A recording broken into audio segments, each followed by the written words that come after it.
राम जी से कहा कि जो सुत कहो मोहि संग लेहु, तो तुम्हारे हृदय हो ये संदेह। अगर मैं यह कहूं कि मुझे भी वन में साथ ले चलो, तो तुम्हारे मन में संदेह हो जाएगा। स्पष्ट नहीं हुआ संदेह क्या हो जाएगा, बस पंक्ति लिखकर तुलसीदास जी आगे बढ़ गए। पर एक भाव मुझे बहुत प्रिय लगता है।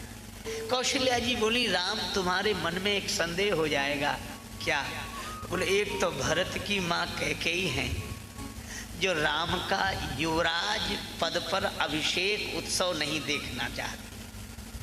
और कौशल्या जी बोली, अगर मैं कहूँ कि राम मुझे भी अपने साथ वन ले चलो, तो तुम्हें कहीं यह संदेह ना हो जाए, क्या राम की माँ कौशल्या भी भरत का राज्याभिषेक नहीं देखना चाहती, इसलिए वन जाने की बात कर रही है?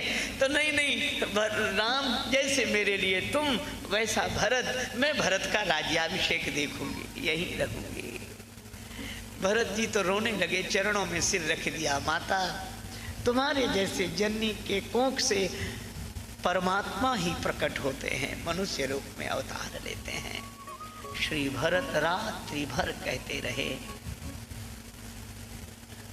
एक ही बात, माँ अगर राम जी के वन गमन में मेरी सलाह हो, तो जितने भी पाप हैं, उपपातक हैं, उन सब का फल मुझे मिल जाए।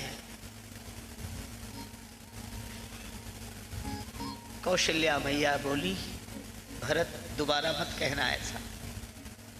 एक बात याद रखो, चंद्रमा में चाहे आग पैदा हो जाए, चंद्रमा में अग्नि प्रकट हो जाए, लेकिन भरत तुम राम के विरुद्ध नहीं हो सकते।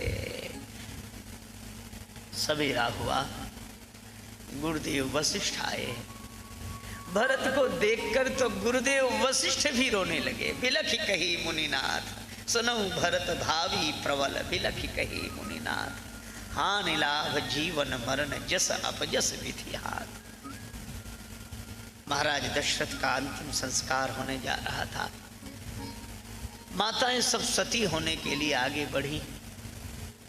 आहा, भरत ने चरण पकड़ लिए सभी माताओं। कौशल्या जी ने कहा, क्यों रोक रहे हो? भरत जी ने कहा कि माँ, पिताजी का मनोरथ था श्री राम जी को राज्य पद पर बैठे हुए देखने का, लेकिन उनकी वे आंखें यह दृश्य नहीं देख सकी, तो वे आपकी आंखों से तो वे दृश्य देखें। अपना मनोरथ देख पाए न पूज्य पिता, उनका मनोरथ माँ किसको दिखाऊंगा?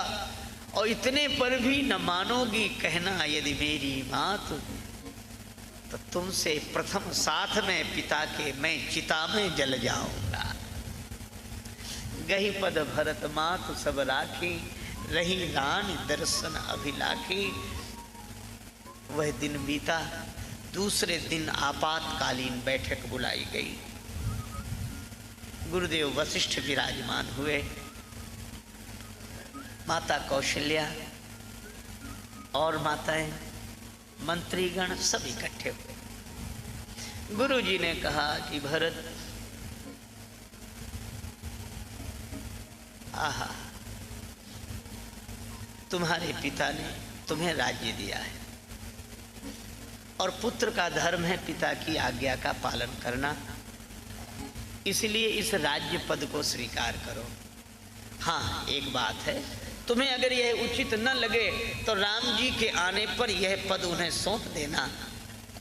सेवा करे स्नेह सुभाएं। इसे सुनकर श्री सीताराम जी भी प्रसन्न होंगे और कोई इसे अनुचित नहीं बताएगा। इस पद पर बैठो। माता कौशल्या बोली, बेटा तुम्हें यह बात अच्छी ना भी लगे तो भी पद पर बैठ जाओ, क्योंकि पूत पथ्य गुरु आयसु आहाई, गुरुदेव की आज्ञा पथ्य समझकर स्वीकार कर दो। मंत्रियों ने भी कहा, कीजिए गुरु आयसु अवश्य, कहीं सचिव कर जोर। भरत जी ने सबकी बात सुनी। अंत में बोले, गुरुदेव आप बिल्कुल ठीक कह रहे हैं। आप जो उपदेश दे रहे हैं, इसका आचरण करने से मेरा भला होगा।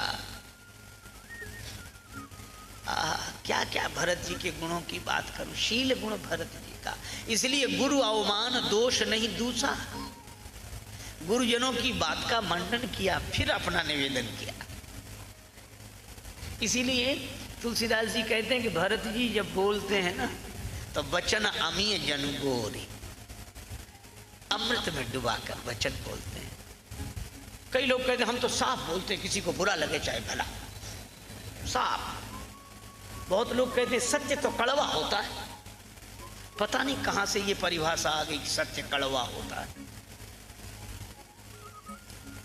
हमारे यहाँ सत्य बोलने की महिमा पर जोर है, पर साथ साथ प्रिय बोलने की। सत्यम ब्रूयात प्रियम ब्रूयात, न ब्रूयात सत्यम अप्रियम, अप्रिय सत्य मत बोलो। इसे एक उदाहरण से समझा जा सकता है।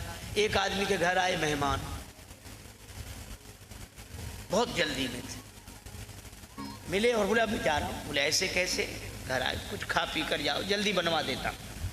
बोले नहीं नहीं, वो इतना समय कहाँ है। तो बोले बाजार से मंगवा देता हूँ।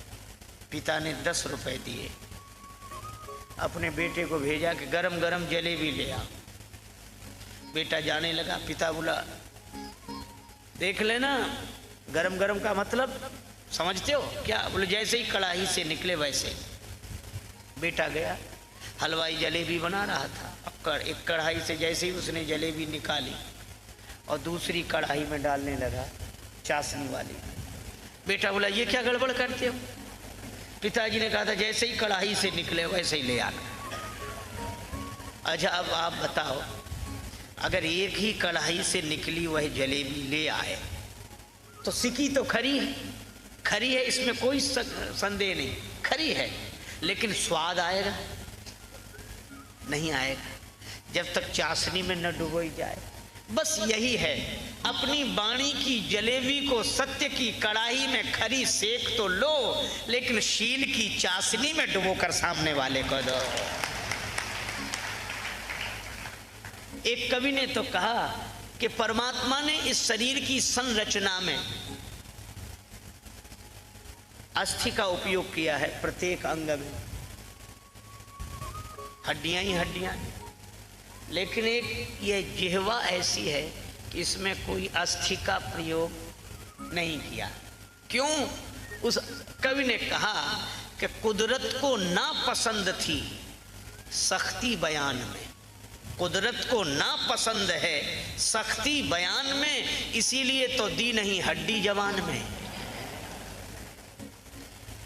भरत जी के द्वारा यह उपदेश लेना चाहिए कि अपने से बड़ों की बात का पहले मंडन करो। ऐसे नहीं सुनते ही वो बेचारे बोले नहीं नहीं नहीं ये ऐसा ऐसा नहीं, ये ठीक नहीं, तो हम सुनेंगे नहीं। अब ये कोई बात हुई? अपमान होगा। भरत जी कहते हैं गुरु जी आप ठीक कह रहे हैं, माता जी आप ठीक कह रहे हैं, मंत्रीगण सब ठीक कह रहे हैं। गुरु जी बड़े खुश हुए, अब भरत सिंहासन पर बैठे। लेकिन भरत जी ने अत्यंत विनम्रता पूर्वक कहा गुरुदेव मुझे यह पद नहीं चाहिए। गुरु जी अवाक रह गए, बोले यह मेरी व्यथा है। गुरु जी बोले भरत तो क्या तुम दुनिया को यह दिखाना चाहते हो कि तुम पद के लोभी नहीं त्यागी हो, इसलिए यह पद छोड़ रहे हो? धन्य है, श्री प्रेम मूर्ति है। श्री भरत जी तुरंत बोले गुरुदेव मैं तो पद का लोभी हूं, इसलिए पद छोड़ रहा हूं। गुरु जी बोले ये अजीब तर्क है, त्यागी लोग पद छोड़ते हैं, लोभी आदमी कहीं पद छोड़ता है? भरत जी बोले गुरुदेव कभी कभी लोभी आदमी भी पद छोड़ देता है। कहा कब? बोले किसी लोभी को बड़ा पद मिल जाए तो छोटा पद छोड़ देता है। तो भरत इस अयोध्या के राज्य पद से भी कोई पद बड़ा है? हाँ गुरु जी। देखे बिनु रघुनाथ पद जिय के जननी न जाय। राम पुनीत प्रेम अनुगामी। आपने कहा था कि जिनके भजन के बिना हृदय की जलन नहीं जाती वे श्री राम तुम्हारे पुत्र बने हैं। आपने कहा था पिताजी से? गुरुजी बोले हाँ कहा था। बोले गुरुजी आपने तब कहा था, आपकी वही बात आज मैं दोहरा रहा हूँ कि देखे बिन रघुनाथ पद जिय के जरन न जाए। तो आपकी ही आज्ञा का पालन है। गुरुजी प्रसन्न हो गए, लेकिन एक बात कही, भरत अगर मैं तुम्हें बलात् जबरदस्ती सिंहासन पर बिठाऊं तो नहीं बैठोगे? भरत जी बोले बैठना पड़ेगा, लेकिन परिणाम बड़ा अमंगलपूर्ण होगा। क्या? बोले गुरुदेव अगर आप गुरोर आज्ञा गरीयसी के अनुसार मुझे जबरदस्ती सिंहासन पर बिठा दोगे तो एक ही दुष्परिणाम होगा, मोहि राज हठ देहु जबहि रसा रसातल जाई है तबहि। पृथ्वी रसातल को चली जाएगी अगर मुझे सिंहासन पर बिठा दो। गुरुजी बोले भरत इस धरती पर हिरण्याक्ष हिरण्यकश्यप का राज्य रहा, पृथ्वी रसातल को नहीं गई।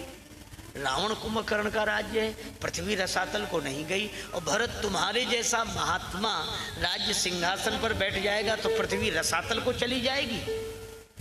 यह तर्क मेरी समझ में नहीं आता। भरत जी ने अत्यंत विनम्रता पूर्वक कहा गुरुदेव पृथ्वी हिरण्याक्ष हिरण्यकश्यप का अत्याचार सहन कर सकती है, क्योंकि पृथ्वी माता जानती है कि ये राक्षस है। रावण कुंभकर्ण का अत्याचार पृथ्वी सहन कर लेती है, क्योंकि पृथ्वी माता जानती है कि राक्षस है। लेकिन गुरुदेव जब हिरण्याक्ष हिरण्यकश्यप रावण और कुंभकर्ण का काम राम का भाई करने लगे तो पृथ्वी भरोसा किस पर करेगी? वह तो रसातल को चली ही जाएगी।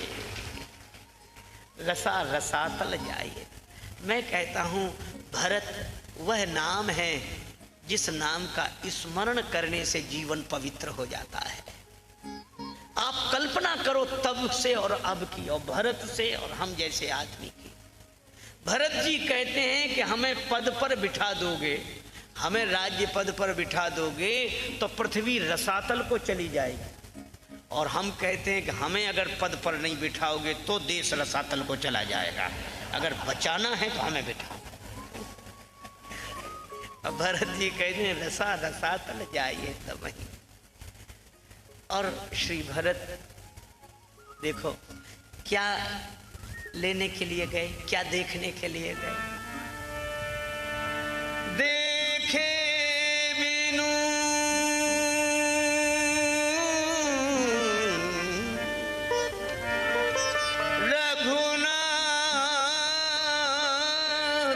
पद जिय के जरनी न जाए, भज मन राम चरण सुखदाई, भज मन राम चरण सुखदाई, राम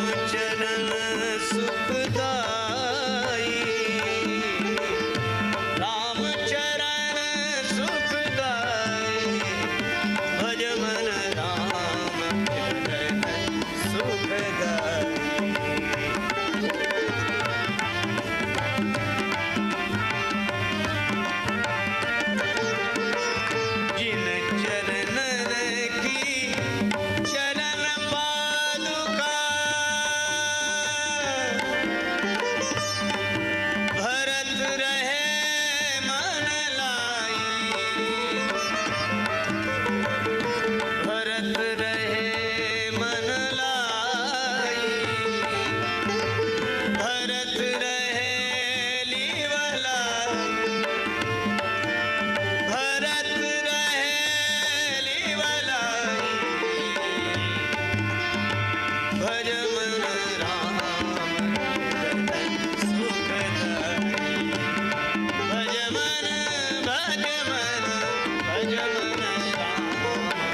भरत जी क्या देखने के लिए गए? देखे बिनु रघुनाथ पद, जिए के जननी न जाए। वे राम जी के पद दर्शन के लिए गए पद दर्शन के लिए, और लौटे तो पादुका लेकर गए। पद दर्शन के लिए लौटे पादुका लेकर। आहा, देखो भगवान ने कहा कि भरत पद दर्शन के लिए आए हैं और अवलंब चाहते हैं। अवलंब क्या? बोले पद यहाँ ही नहीं, हम जहाँ रहें वहाँ पद दिखाई देते रहे, वहाँ पद कमलों का स्मरण होता रहे, चिंतन होता रहे, तो भगवान के पद चिंतन का अवलंब मिल जाए। और अवलंब कैसे? बोले टोपी देखकर, मुकुट देखकर सिर की याद आती है, कंगन देखकर हाथ की याद आती है, अंगूठी देखकर उंगली की याद आती है, जंजीर देखकर कंठ की याद आती है, लेकिन पादुका देखकर तो पद की याद आएगी। इसलिए भगवान ने प्रभु करी कृपा पावरी दीन, सादर भरत शीस धरी।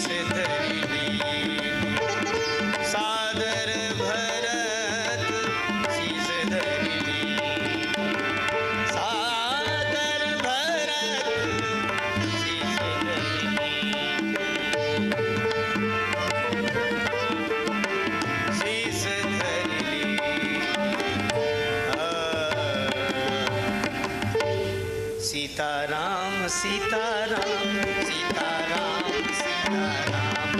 सभी लोग आरती के बाद ही जाएंगे, कृपया आरती के बाद ही जाएं। सीताराम सीताराम सीताराम सीताराम। मैं आरती के लिए अनुरोध करता हूँ श्रीमती जयश्री बनर्जी, पूर्व सांसद श्री भगवान जी भाई धीरावाणी, डॉक्टर आशुतोष श्रीवास्तव, के आशुतोष साकल्ले, रामकिशोर अग्रवाल जी, अशोक राठी जी, महेश भट्टन, अंबिकेश्वर दुबे जी, नरेंद्र खजांची गाड़वाड़ा, चंद्रप्रकाश मिश्रा जी गाड़वाड़ा, पंडित इंद्रपाल तिवारी जी, डॉक्टर BM अरोड़ा जी, श्री संतोष मीणा जी, चिनूभाई शाह,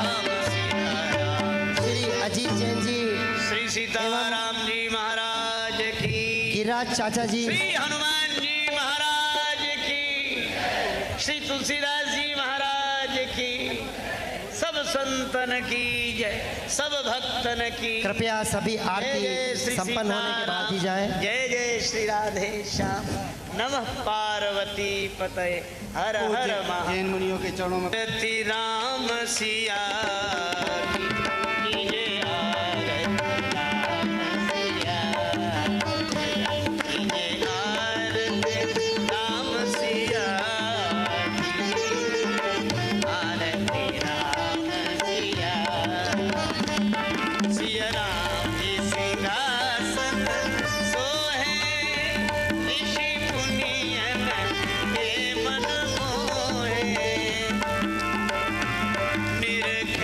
छवि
अपने मित्र की प्रशंसा में झूठ बोलता है और शत्रु की निंदा करने में झूठ बोलता है। पर यहाँ ना हमारा कोई मित्र है ना शत्रु है, उदासीन। और फिर हम तपस्वी हैं इसलिए असत्य क्यों बोलें। और चलो लोक व्यवहार में समाज में रहना हो तो शायद झूठ बोलने की स्थिति भी आ जाए। उदासीन तापस बन रहा ही।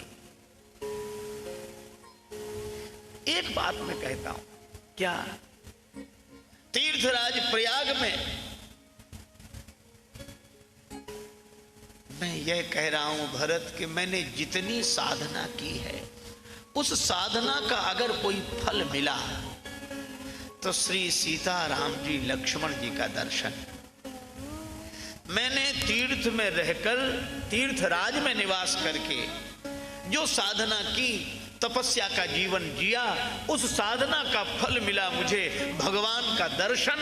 लेकिन भरत मैं यह कहता हूं कि कोई मुझसे पूछे कि साधना का फल तो मैं कहूंगा भगवान का दर्शन, और कोई मुझसे पूछे कि भगवान के दर्शन का फल तो मैं कहूंगा भरत तुम्हारा दर्शन।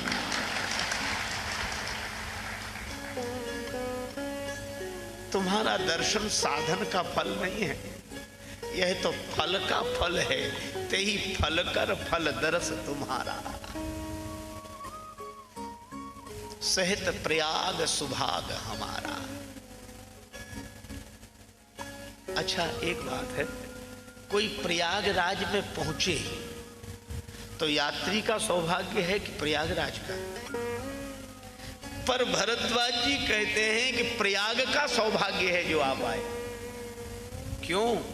क्योंकि भरत तुम कोई यात्री नहीं हो, तुम तीर्थ नहीं हो, तुम तो स्वयं तीर्थराज हो। अगर तीर्थराज भरत जी भी हैं और प्रयाग भी तीर्थराज है तो सौभाग्य कैसा, दोनों समान ही हुए। फिर भरद्वाज जी बोले नहीं, अंतर है। क्या? बोले भरत तुम तीर्थराज हो और प्रयाग भी तीर्थराज है, लेकिन एक अंतर है, यह प्रयाग स्थिर तीर्थराज है और तुम चलते फिरते तीर्थराज हो। तो स्थिर प्रयागराज ने जब चलते फिरते प्रयागराज को देखा तो अपना सौभाग्य माना। भरत दरस देखत खुलेऊ मग लोगन कर भाग, जनु सिंघल वासिन भयऊ विधिवस सुलभ प्रयाग। पर भरत जी क्या कहते, रोने लगे। रोते हुए भरत को देखकर भरद्वाज जी ने पूछ ही दिया, भरत क्या तुम अपने बारे में जानते हो, तुम कौन हो? परिचय दो, कौन हो तुम? भरत जी मौन रहे, पर बार बार जब भरद्वाज जी ने कहा कि नहीं नहीं बताओ ना कौन हो। भरत जी ने अत्यंत संकोच पूर्वक कहा कि मैं अयोध्या नरेश महाराज दशरथ का पुत्र हूं।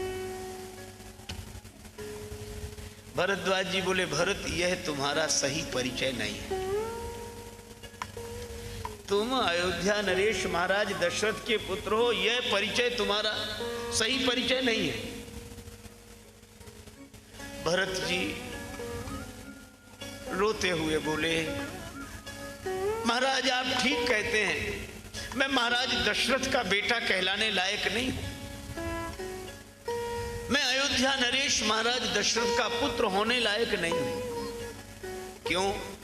बोले महाराज दशरथ वे हैं जिन्होंने राम जी के बिछुड़ते ही बिछुड़त दीन दयाल प्रिय तनु तृण ही वो परिहर्यो। महाराज दशरथ ने राम जी के बिछुड़ते ही अपने तन को तृणवत त्याग दिया।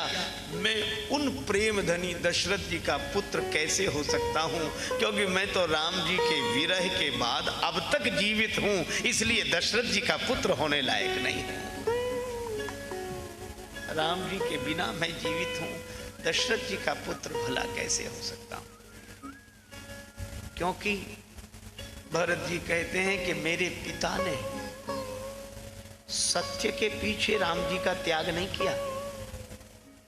कई लोग कहते हैं कि सत्य के पीछे राम जी का त्याग कर दिया महाराज दशरथ ने।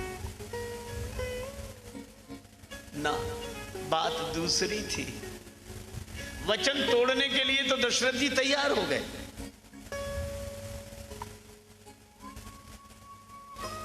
कह दूंगा कैकेयी जी से कि मैं वचन तोड़ रहा हूं। इससे क्या होगा? बोले जो वचन देकर वचन भंग कर दे तो अपयश होगा। दशरथ जी इसके लिए तैयार हो गए। अजस हो बरु सुजस नसा,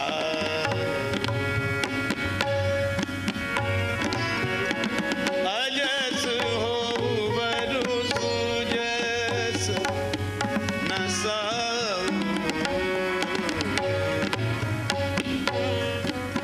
नरक परों बरु सुरपुर जाओ, अजस हो सुजस नसा, अजस हो। वचन तोड़ूंगा, अपयश मिलेगा, मिल जाए। श्रेष्ठ नष्ट होना है, हो जाए। नरक मिलेगा, मिल जाए। स्वर्ग ना मिले। बोलो। तो दशरथ जी सत्य को छोड़ने के लिए तैयार हो गए, वचन तोड़ने के लिए तैयार हो गए। अच्छा, अगर तैयार हो ही गए थे तो छोड़ ही देते। यहां तक कहा सब दुख दुसह सहावहु मोही, किंतु लोचन ओट राम जनि हो। सारे दुख मिल जाएं पर राम जी मेरे नेत्रों से दूर न जाएं। अगर दशरथ जी वचन तोड़ देते तो राम जी वन न जाते, लेकिन बात वचन की नहीं थी। अस मन गुनई राव नहीं बोला। क्यों? बोले पीपर पात सरिस मन डोला। पीपल के पत्ते की तरह मन डोल गया कि मैं वचन तोड़ भी नहीं सकता। क्यों नहीं तोड़ सकते? सत्य के कारण, अपने अभिमान के कारण। बोले ना ना, फिर समस्या सत्य की नहीं है, बात वचन की नहीं है, बात दूसरी है। दशरथ जी रोने लगे। तेही पर राम शपथ करी आई। मैंने राम जी की सौगंध करके कैकेयी जी को वचन दिया है कि कैकेयी तुम जो मांगोगी वह दूंगा, और अब अगर वचन तोड़ता हूं तो जिसकी सौगंध की है उसका कहीं अमंगल ना हो जाए, इसलिए मैं वचन नहीं तोड़ सकता। तो दशरथ जी ने सत्य के लिए नहीं, राम जी की शपथ के लिए, मैं सत्य छोड़ सकता हूं पर राम की शपथ कैसे तोड़ दूं। भरत जी कहते हैं भरद्वाज जी से कि जिस पिता ने प्राण छोड़ दिए, शरीर छोड़ दिया, लेकिन राम जी की शपथ देकर दिए हुए वचन को नहीं तोड़ा कि नहीं तो शपथ टूट जाएगी, और शपथ टूटने से कहीं मेरे राम जी का अमंगल ना हो जाए। सत्य प्रेम यही राम पद। वे सच्चे प्रेमी हैं। आहा, भरत जी कहते हैं ऐसे पिता का मैं पुत्र हूं। यह ठीक ही कहते हैं महाराज, मैं दशरथ जी का पुत्र होने लायक नहीं। अगर दशरथ जी का पुत्र होता तो जैसे दशरथ जी ने राम जी के विरह में प्राण छोड़ दिए, तो मैं तो अभागा अब तक जीवित हूं, तो दशरथ जी का पुत्र कहलाने लायक कैसे हो सकता हूं। ठीक कह रहे हैं आप, ठीक। पर भरद्वाज जी अपने आंखों के आंसू पहुंचते हुए बोले, भरत और कोई बात कहो, और किस रूप में तुम अपने को जानते हो? मैं श्री राघवेंद्र का अनुज सेवक भरत। नहीं नहीं, यह भी तुम्हारा परिचय नहीं, सही परिचय नहीं। भरत जी बोले हाँ महाराज ठीक कह रहे हैं, राम जी के मन में राज्य की कोई वासना नहीं। राजीव लोचन राम चले तज बाप को राज बटाऊ के नाई। पर मेरे मन में कहीं ना कहीं राज्य की वासना तो रही होगी, भले ही अवचेतन मन में वह संस्कार रहा हो। अगर वासना न होती तो मुझे जन्म देने वाली माँ मेरे लिए राज्य क्यों मांग लेती। मैं राम जी का भी भैया कहलाने लायक नहीं हूं, लेकिन एक परिचय मेरा बिल्कुल सही है। क्या? मैं कैकई माता का बेटा हूं, कैकई का बेटा हूं। आहा, जन्म के कई कोख कृपा निधि क्यों कछु चपरी कहूंगो। कैकई जी का बेटा हूं, यह तो परिचय बिल्कुल ठीक है महाराज, बिल्कुल ठीक है। भरद्वाज जी बोले नहीं नहीं भरत, यह भी तुम्हारा परिचय सही नहीं है। अब तो भरत जी चौंके, पर यह संत वाणी है। दशरथ नंदन भरत, यह परिचय सही नहीं। रघुनंदन के अनुज भरत, यह परिचय सही नहीं है। कैकई किशोर भरत, यह परिचय भी सही नहीं है। भरद्वाज जी बोले मैं तीर्थराज प्रयाग में परम सत्य पूर्वक यह घोषणा कर रहा हूं कि भरत तुम्हारा अगर कोई परिचय है तो केवल एक, क्या तुम तो भरत मोर मत एहू धरे देह जनु राम सनेहू। भरत तुम दशरथ नंदन नहीं हो, तुम रामानुज नहीं हो, तुम कैकई किशोर नहीं हो, तुम तो साक्षात राम प्रेम हो भरत, प्रेम की मूर्ति हो भरत। राम प्रेम मूर्ति तनु आही। भरद्वाज जी कहते हैं कि मैंने प्रेमी तो देखे और प्रेमास्पद परमात्मा का दर्शन भी किया, लेकिन प्रेम का आज ही दर्शन किया है। भरत तुम तो साक्षात श्री राम प्रेम हो। यह है भरत।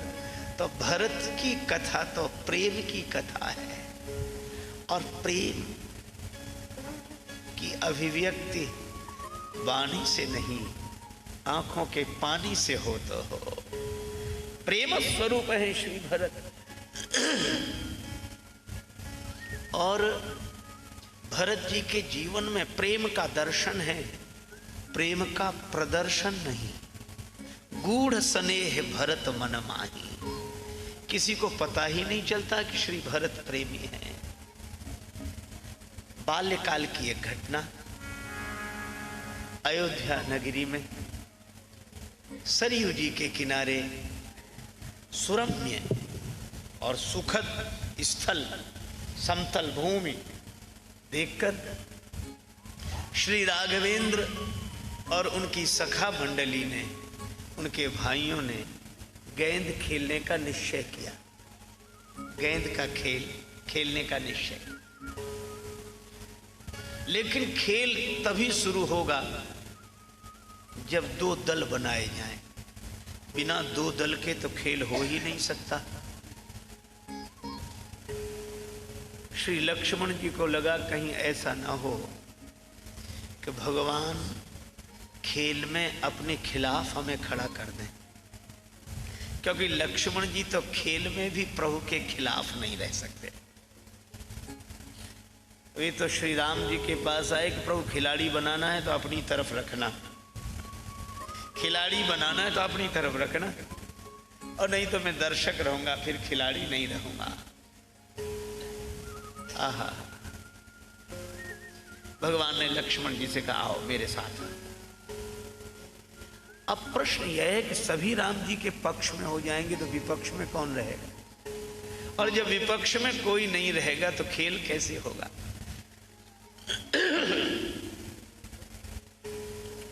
भगवान ने कहा कुछ नहीं, केवल एक बार श्री भरत जी की ओर देखा, और श्री भरत जी तुरंत विपक्ष में जाकर खड़े हो गए।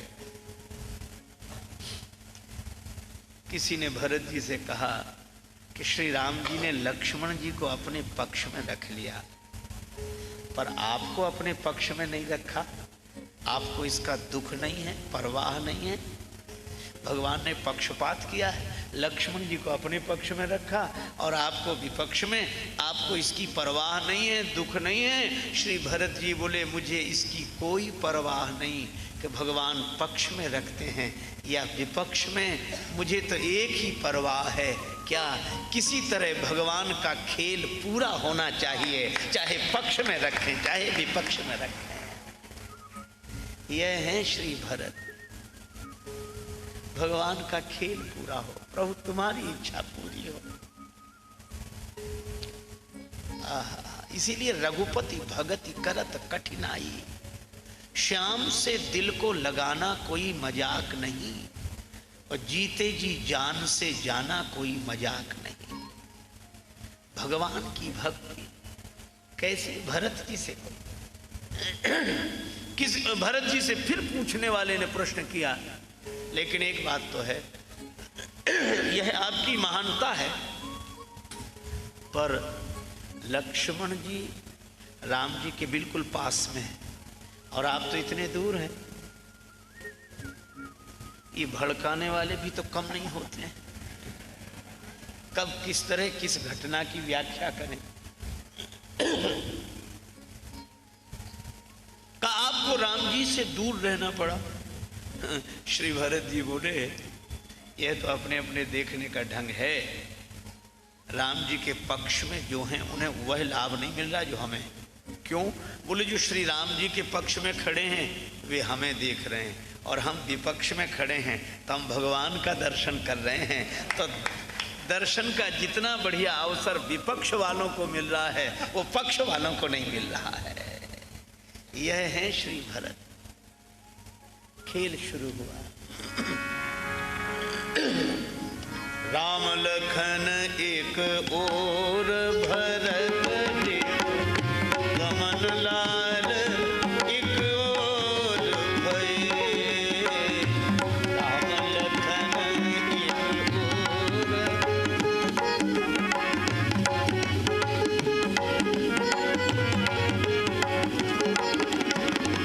सरजू तीर सम सुखद भूमि थल, गनि गनि गुइया बाट लये। राम लखन एक ओर भरत जी, गमन लाल एक ओर भये। राम लखन एक ओर, गमन लाल एक ओर भये। राम लखन एक तरफ श्री राम जी लक्ष्मण जी, एक तरफ श्री भरत शत्रुघ्न जी। खेल शुरू हुआ। श्री राम जी ने गेंद पर ठोकर लगाई। राम जी ने गेंद पर जोरदार ठोकर लगाई और गेंद लुढ़कता हुआ श्री भरत जी के पास आया। भरत जी को समझना बड़ा कठिन है। श्री भरत जी ने दुगने वेग से गेंद पर ठोकर लगाई। गेंद श्री राम जी के चरणों में पहुंच गया। फिर राम जी ने गेंद को नहीं ठुकराया। फैसला हो गया, भरत जी जीत गए, राम जी हार गए। किसी ने भरत जी से पूछा, आपने इतने जोर की गेंद पर ठोकर क्यों लगाई? क्या आप श्री राम जी से जीतना चाहते थे? भरत जी बोले, नहीं नहीं, ये बात नहीं है। फिर भरत जी बोले, वह गेंद जब मेरी ओर आ रहा था तो मुझे लगा कि यह गेंद कितना अभागा है, जो भगवान के चरण को छोड़कर इधर भागा चला आ रहा है। इसीलिए मैंने ठोकर लगाई और मैंने यही कहा कि भगवान के चरण को छोड़कर जो भागे उस पर तो ऐसे जोर की ठोकर लगाना चाहिए कि आइंदा भगवान के चरण को छोड़ना ही भूल जाए, और वह यह समझ ले कि भगवान के चरण को छोड़कर जहां जाएंगे वहां ठोकर ही मिलेगी। और श्री राम जी से जब पूछा गया कि आपने गेंद को क्यों नहीं ठुकराया, राम जी बोले, वैसे तो मेरी किसी को ठुकराने की आदत नहीं है, लेकिन खेल में शायद मुझे ऐसा करना भी पड़े। लेकिन अब यह गेंद मेरे लिए गेंद नहीं रह गया था। फिर श्री राम बोले, भरत ने इस पर ठोकर लगाई ना? हाँ। तो बोले, यह तो भरत के चरणों से जुड़कर आया है। तो संत अपने चरण से जोड़कर जिसे मेरी शरण में भेज देते हैं उसे फिर मैं ठुकरा नहीं पाता हूं, इसलिए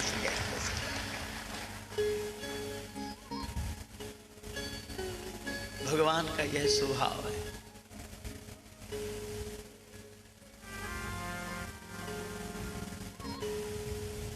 लोगों ने कहा कि राम जी हार गए, भरत जी जीत गए।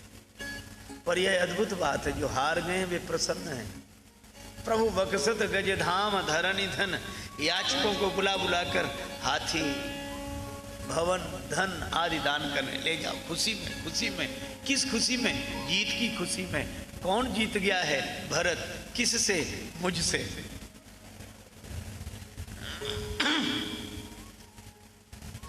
राम जी जैसा स्वभाव कहीं नहीं, लेकिन यह भी सही है कि भरत जी जैसा भाव कहीं नहीं। भरत जी से जब पूछा गया, करे आप तो जीत गए और सिर झुकाए बैठे हैं, आंखों में आंसू हैं, क्या बात है? भरत जी बोले, मैं जीता नहीं हूं। अरे आपने राम जी को हरा दिया है खेल में। भरत जी बोले, यह सही बात नहीं है कि मैंने राम जी को हरा दिया है। फिर भरत जी बोले, सही बात तो यह है कि मैंने राम जी को नहीं हराया, बल्कि राम जी ने मुझे जिता दिया है। मैं प्रभु कृपा दीत यो ही मैं प्रभु कृपा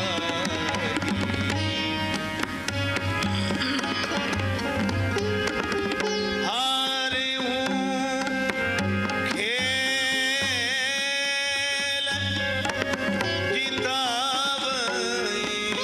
मोही।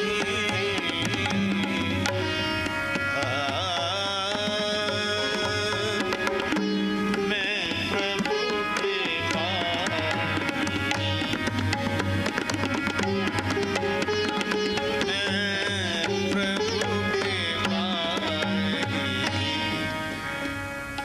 हारे हूं खेल जीता वही मोह। यह भरत, आहा। अब बोलो, भरत जी का प्रेम किसे दिखाई पड़ेगा? सब लोग तो यही समझे कि भरत जी भी राम जी के प्रेमी हैं, पर लक्ष्मण जी ज्यादा हैं। वे राम जी के बिना नहीं रह सकते, खेल में भी दूर भरत जी रह लेते हैं, क्योंकि गूढ़ स्नेह भरत मन माही। पर इन भरत जी का प्रेम एक दिन छलक पड़ा, जब मिथिला के दूत आए पत्रिका लेकर। खेलत रहे तहां सुधि पाई। श्री भरत आए, पूछते हैं, तात कहां ते पाती आई? चिट्ठी कहां से आई है? तो किसके बारे में पूछना चाहते हो? कुशल प्राण प्रिय बंधु दो कहो आहई के ही देश। और भैया राम जी किस देश में हैं? और इतना कहते कहते भरत जी के आंखों से आंसू बरसने लगे। सुनी स्नेह साने वचन बांची बहुरी नरेश। आहा। एक संत कह रहे थे कि भरत जी का प्रेम एक जगह और दिखाई पड़ा। कहाँ? जनकपुर में। मिथिला में लोक रीति कर रही थी माताएं, क्योंकि मिथिला वाले तो कहते हैं कि हम राम जी को जो देते हैं वो दुनिया में कोई नहीं दे सकता। अरे भाई, तुम क्या देते हो श्री राम जी को? राम जी के तो ऐसे ऐसे भक्त हैं जो उनके लिए तन मन धन प्राण जीवन न्यौछावर करते हैं। जनकपुर वाले कहते करते होंगे, लेकिन जो हम देते हैं वो कोई नहीं दे सकता। बोले तुम क्या देते हो? बोले हम तो राम जी को गाली देते हैं। है किसी की हिम्मत जो राम जी को गाली दे? एक सखी ने कहा कि राम जी तो मर्यादा पुरुषोत्तम है। पुरुषोत्तम को गारी कैसी? तो दूसरी सखी बोली कि गारी बिन ससुरारी कैसी। श्री राम जी ज्ञानियों के ब्रह्म हैं, योगियों के ईश्वर हैं, भक्तों के भगवान हैं, पर जनकपुर वालों के तो संबंधी है। एक महात्मा है, वो इसी भाव में रहते हैं। एक पुराने समय में संत हुए मामा प्रयागदास जी, वैष्णव परंपरा के बड़े उच्च कोटि के संत, वे श्री जानकी जी को अपनी बहन और राम जी को अपना बहनोई मानते। एक संत ने उनसे कहा कि तुम कौन हो? बोले हम राम जी। तो एक बार तीर्थराज प्रयाग में गए तो बड़े आराम से खाट बिछाई, खाट पर कपड़े तकिया लगाकर सोए, नीचे मिट्टी का करवा जल से भरा रखा था। किसी ने कहा कि मेले में नहीं गए, यहाँ क्यों पड़े हो? प्रयागदास जी बोले मतवादी हैं, वहाँ इकट्ठे हम जाके करें क्या मेलों में? और प्रयागदास श्री राम को लेकर पड़े रहेंगे ढेलों में। किसी ने कहा ढेलों में पड़े हो? कितने आराम से गद्दा तकिया लगाकर सोए हो पलंग पर, और साधु को ऐसे रहना चाहिए? प्रयागदास जी अपनी मस्ती बोले चुप रहो, हम वैसे साधु नहीं है जैसे तुम समझ रहे। बोले फिर? बोले हम साधु ही नहीं हो। फिर कौन हो? तो हंसते हुए बोले नीम के नीचे खाट बिछी है और खाट के नीचे करवा, और प्रागदास अलमस्ता सोवे राम लला को सरवा। हम तो राम जी के साले। तो पूरब की बोली में साले को सार बोलते हैं। तो किसी ने पूछ दिया कि बाबा आपको और कोई संबंध नहीं मिला? राम जी के सेवक बनते, सखा बनते, ये सार? तो प्रयागदास जी हंसकर बोले कि हम तो राम जी के ही सार हैं, पर राम जी तो पूरे संसार के सार हैं, या पूरे संसार में राम नाम एक सार, और हमारी संसर को करे हम सारहू के सार। हम तो सार के भी सार। तो प्रेम की तो अद्भुत लीला है। तो जनकपुर में मिथिला की देवियों ने श्री राम जी से विनोद किया। राम जी की जूतियां छिपा कर रख दी, पीला वस्त्र लपेट दिया, एक आसन पर बिठा दिया। अब राम जी से आकर बोली कि हमारे यहाँ की कुल देवी हैं, इनका पूजन करो। बोली लला इन देवी के लागहु पाए, लला इन देवी के लागहु पाए, लागहु पाए, लला इन देवी के लागहु पाए।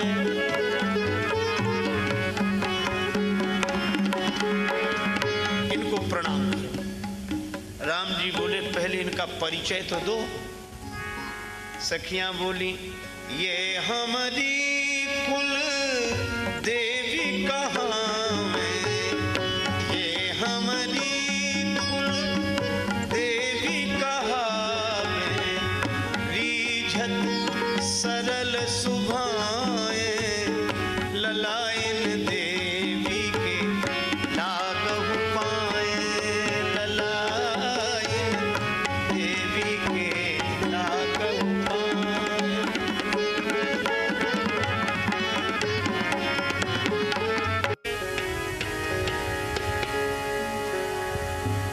तारतो को भवसों अनेक जीव तारिवे को, राम कथा गंगा जो न धाम धाम धावती, प्रभु के विश्वास को न दंड हो सुदृढ़ हो, तो विश्व बीच धर्म की ध्वजा न फहरावती। शैव शाक्त विष्णु भक्त रहते राजेश शत्रु, चार घाट झांकी जो न लखिवे में आवती, और प्यासे रही जाते ज्ञानी प्रेमी कर्म कांडी, दीन तुलसी की बानी जो पे पानी ना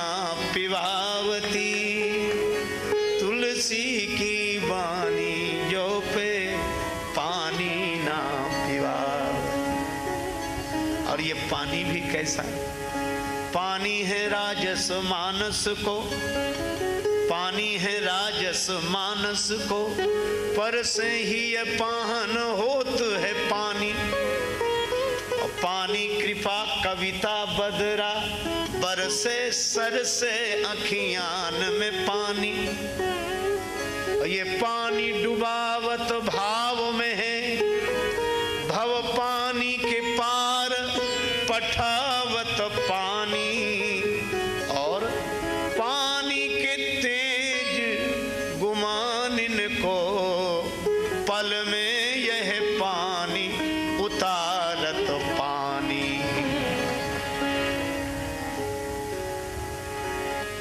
प्रभु करी कृपा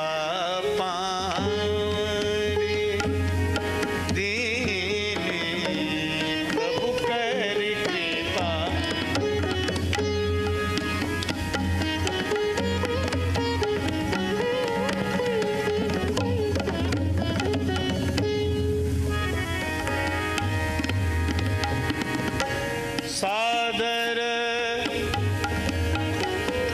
भरत शीस धरि लीन,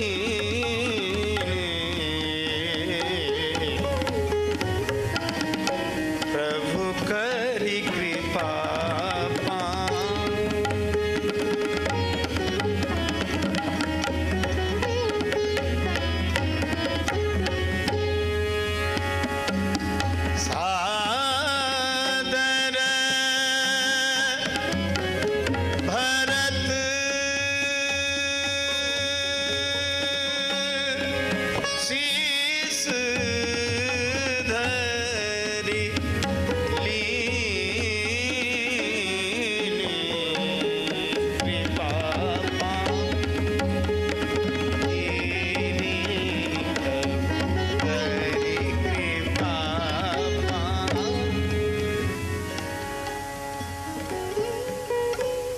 श्री रामचरितमानस की इस भाव में पंक्ति का आशय है, भगवान ने कृपा पूर्वक पादुका दी और श्री भरत जी ने प्रभु प्रदत्त पादुका को आदर पूर्वक सिर पर रख लिया।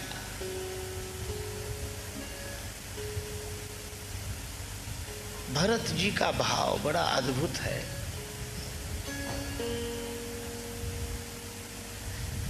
सादर भरत शीस धरि लेने। क्यों? क्योंकि भगवान की पादुका है। भरत जी का मन उसी के प्रति भक्ति भाव से भरा है जिसका संबंध भगवान से है। यही कारण है जब वे राम जी को मनाने के लिए चले,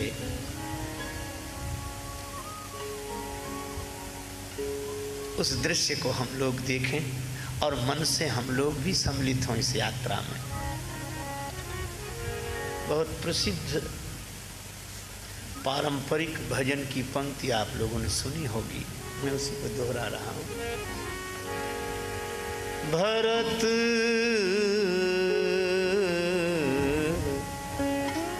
भरत चले चित्रकूट हो रामा, राम को मनाने। भरत चले चित्रकूट हो रामा, राम को मनाने।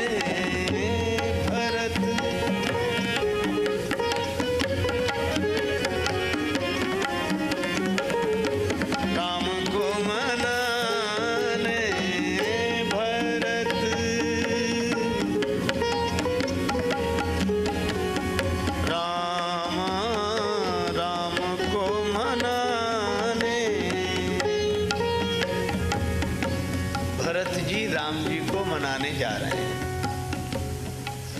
अब एक प्रसंग के माध्यम से यह भाव भरा दृश्य देखें। गुरुदेव श्री वशिष्ठ के संग श्री भरत जी रथ में बैठे, अन्य लोग अलग अलग वाहनों पर बैठकर श्री राम जी से मिलने के लिए चले हैं। भरत जी से एक आध्यात्मिक समझ की प्रेरणा यह भी लेनी चाहिए कि कोई घोड़े पर बैठकर जा रहा है, कोई रथ पर, कोई हाथी पर, कोई डोली में। वाहन अलग अलग हैं, लेकिन सबकी यात्रा का लक्ष्य एक ही है। तो वाहनों का भेद तो रहेगा ही। सब घोड़े पर बैठकर नहीं जा सकते, सब हाथी पर बैठकर नहीं जा सकते, सब डोली में बैठकर नहीं जा सकते, सब रथ में बैठकर नहीं जा सकते। पर वाहनों का भेद तो रहे, पर अगर लक्ष्य का भेद नहीं है तो भिन्न भिन्न वाहन होने के बाद भी उद्देश्य एक होने से भेद तो वाहन का रहेगा, पर भेद का भाव समाप्त हो जाएगा। ठीक इसी तरह भगवत प्राप्ति अगर लक्ष्य है तो भले ही साधन भिन्न भिन्न हों, भिन्न भिन्न संप्रदाय साधन परंपरा हो, पर संप्रदायों का भेद तो रहे, साधनों का भेद तो रहे। लेकिन भगवत प्राप्ति का अगर उद्देश्य है तो भेद का भाव समाप्त हो जाए। यही लोक के लिए परम कल्याणकारी मार्ग है। भेद रहे पर भेद का भाव न रहे। लोग भेद मिटाने पर तुले, जबकि भेद नहीं मिटता, भेद का भाव मिटता है। आभूषणों का भेद नहीं मिटता, पर स्वर्ण की दृष्टि से आभूषणों के भेद का भाव समाप्त हो जाता है। भरत जी रथ में बैठे।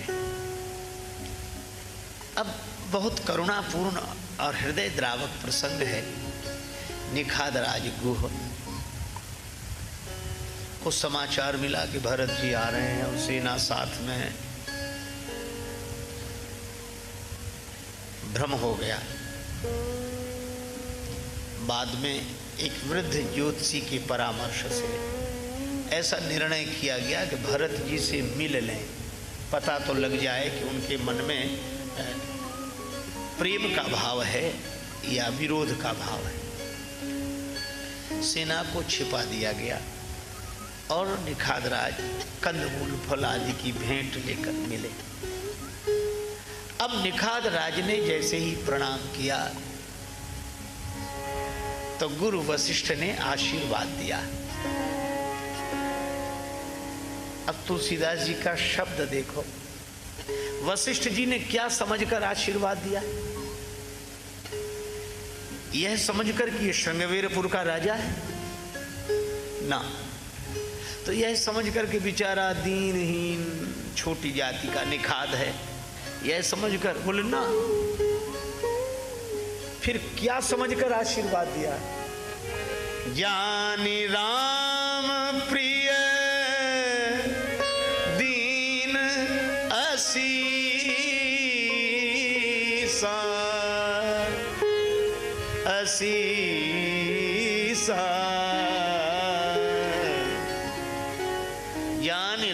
प्रिय दीन असीसा। वशिष्ठ जी ने राम जी का प्रिय जानकर आशीर्वाद दिया। यह संत की दृष्टि है। संत की दृष्टि में लोक पक्ष का महत्व नहीं है। मिलेंगे लोग पूछेंगे तेरा व्यवहार कितना है, मिलेंगे लोग पूछेंगे तेरा व्यापार कितना है, मगर यह कोई नहीं पूछता कि तेरा प्रभु से प्यार कितना है। पर वशिष्ठ जी को लगा यह राम जी का प्रिय है और राम जी इसे प्रिय है। संत का आशीर्वाद उसी को मिलता है जिसका भगवान से संबंध होता है। ज्ञानी राम प्रिय दीन असीसा। अच्छा, आगे भी तुलसीदास जी का शब्द प्रयोग देखें। भरत जी ने पूछा कौन है ये? भरत ही कहे वो बुझाए मुनीषा, भरत ही कहे बुझाए, भरत ही कहे वो बुझाए मुनि, कहे वो बुझाए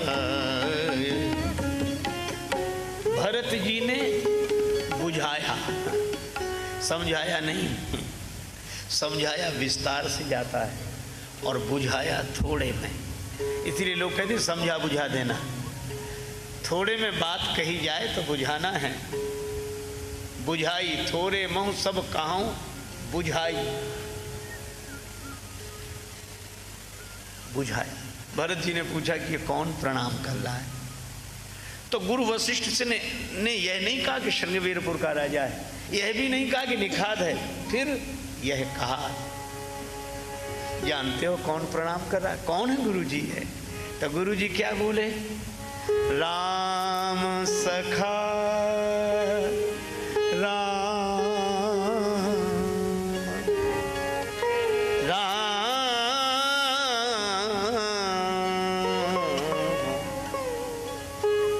ये राम जी का सखा है।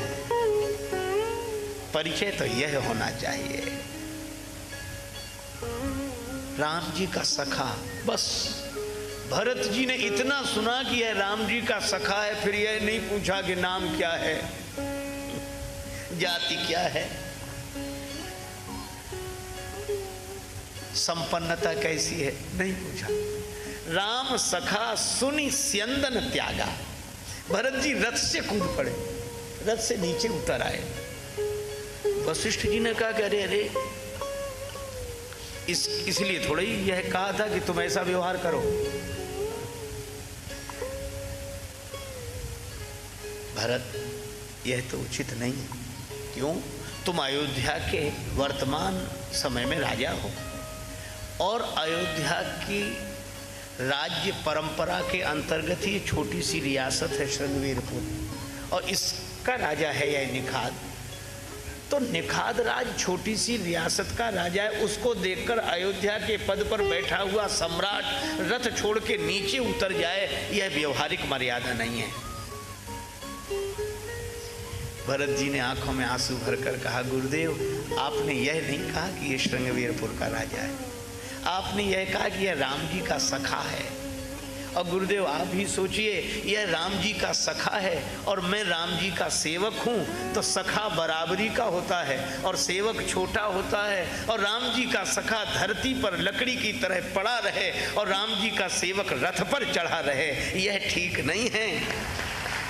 तो श्रृंगवीरपुर के राजा को देखकर भरत रथ से नीचे नहीं उतरा, फिर बोले राम जी के सखा को देखकर राम जी का सेवक रथ से कूद पड़ा है। गुरु वशिष्ठ के आंखों में आंसू आ गए। बोले भरत, यह तो तुम्हारी ही सोच हो सकती है। श्री भरत जी गए, निखाद राज ने देखा कि भरत मेरे लिए उतर कर आए, चरणों में गिर गया। और जैसे ही निखाद राज चरणों में गिरे तो भरत जी ने हृदय से लगा लिया। लेकिन भरत जी यह सोचने लगे कि यह मुझे प्रणाम कर रहे हैं, सौभाग्यशाली तो यह मुझसे अधिक है, तो मैं इनके प्रति भाव क्या रखूं? भरत जी ने तुरंत सोच लिया कि कोई ऐसा है जो उम्र में मुझसे छोटा हो और भाव में मुझसे बड़ा हो, भक्ति भाव में मुझसे बड़ा हो। कौन? तो तुरंत याद आ गई, आहा धन्य लक्ष्मण बड़ भागे। तो निखाद राज को जब हृदय से लगाया तो भरत जी क्या सोचते हैं, करत दंडवत देखते ही भरत लीन उरलाई और मनहु लखन सन भेंट भई प्रीत न हृदय समाए। श्री भरत जी को ऐसे लगा जैसे लक्ष्मण मुझे मिल गया। आहा, निखाद राज में भरत जी को लक्ष्मण जी दिखाई देते हैं।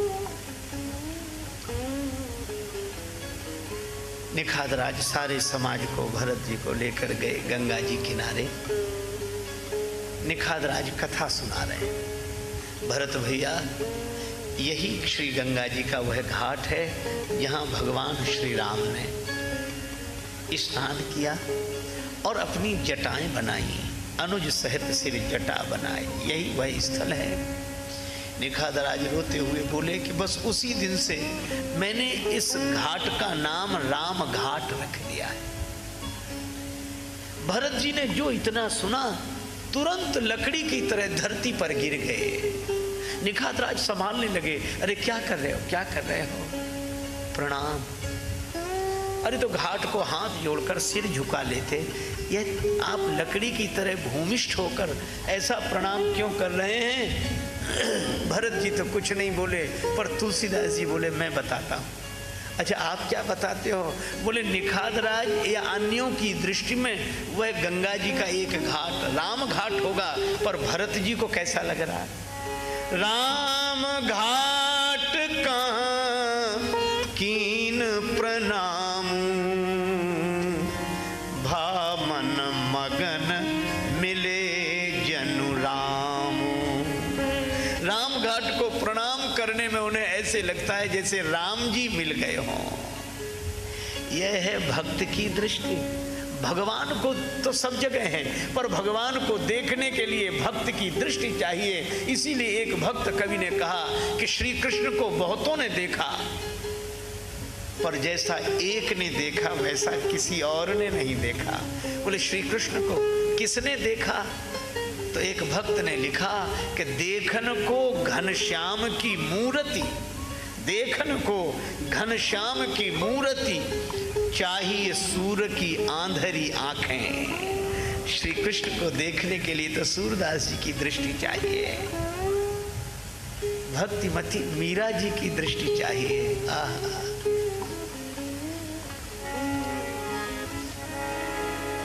पग घुंघरू बांध मीरा नाची रे, पग घुंघरू बांध मीरा,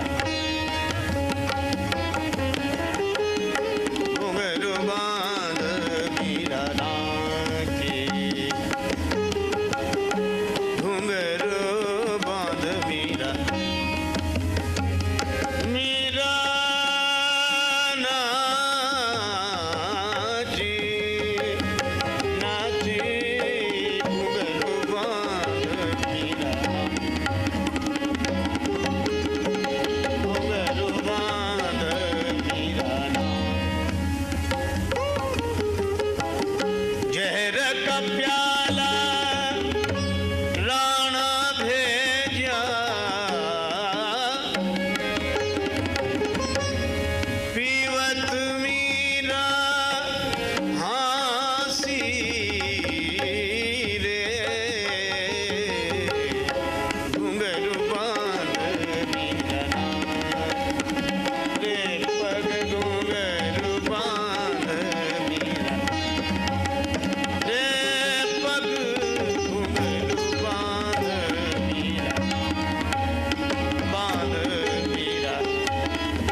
जहर का प्याला। लेकिन एक भक्त सज्जन ने लिखा कि प्याला जो हाथ में आया तो कर में प्यालो देख मीरा होए अधीर नाची, देख कालकूट नाची छाया महाकाल की, नाच उठी दासी निज जीवन सफल जान, नाच उठी कुमति कराल नरपाल की, नाची देवांगना हुलास लिए मानस में। कौन कौन नाचा? कर में प्यालो देख मीरा होए अधीर नाची, और जो विष देखा तो देख कालकूट नाची छाया महाकाल की। भगवान शंकर नृत्य करने लगे। पार्वती जी ने पूछा क्या बात है, आज इतने मगन क्यों? शिव जी बोले भगवान के नाम पर जहर पीने वाला मैं ही था, लेकिन आज भगवान श्री कृष्ण के नाम पर जहर पीने वाली भक्तिमती मीरा। यह दृश्य देखकर मुझे प्रसन्नता हो रही। नाच उठी देख कालकूट नाची छाया महाकाल की, नाची देवांगना। देवांगनाएं प्रसन्न थी कि मीरा जहर पीकर शरीर छोड़ेंगी तो यहाँ आएंगी। उल्लास लिए मानस में और नाची अति आनंद में देह मुंडमाल की। भगवान शंकर तो नृत्य कर ही रहे हैं। और नाच उठी दासी निज जीवन सफल जान, नाच उठी कुमति कराल नरपाल की। लेकिन यह क्या? मीरा ने सोचा विष पीने के पहले एक बार देख तो लूं। तो नाच उठी नैनन की पूतली प्याले बीच, नाच उठी नैनन की पूतली प्याले बीच, और पूतली में नाच उठी मूर्ति गोपाल के। भगवान प्रकट, ये भक्त की दृष्टि है। इसी से एक कवि ने कहा, किसी से मेरी मंजिल का पता पाया नहीं जाता, जहां मैं हूं फरिश्तों से वहां जाया नहीं जाता, मोहब्बत के लिए कुछ खास दिल मखसूस होते हैं, ये वो नगमा है जो हर साज पर गाया नहीं जाता। भगवान को देखने के लिए भक्ति की दृष्टि चाहिए, भाव की दृष्टि चाहिए। आप जानते हैं रामचरितमानस में दो ने भगवान को देखा और दोनों को भ्रम हो गया। सती जी ने भी भगवान को देखा, भ्रम हो गया, और सुग्रीव जी ने भी भगवान को देखा तो भ्रम हो गया। क्यों? अच्छा, दोनों ने तब देखा जब श्री सीता जी राम जी के संग नहीं है। सती जी ने भी तब देखा जब सीता जी राम जी के साथ नहीं है, और सुग्रीव जी ने भी तब देखा जब सीता जी राम जी के साथ नहीं है। और सीता मैया तो मूर्तिमती भक्ति हैं, और संकेत क्या मिला कि भक्ति के बिना भगवान को देखोगे तो भ्रम हो ही जाएगा। अगर भगवान को देखना है तो भक्ति के सहित देखो, भाव की दृष्टि। श्री भरत को निखाद राज में लक्ष्मण दिखाई पड़े, राम घाट में राम जी दिखाई पड़े। एक बात और, रात्रि का समय, सब सो गए। निखाद राज लौट कर आए कि देखें अब तो भरत जी भी सो गए होंगे, लेकिन यह क्या, इतनी रात हो गई, भरत अभी भी जाग रहे हैं। निखाद राज ने कहा कि आपने विश्राम नहीं किया। भरत जी रोने लगे, मन को विश्राम मिले तब तो तन का विश्राम हो।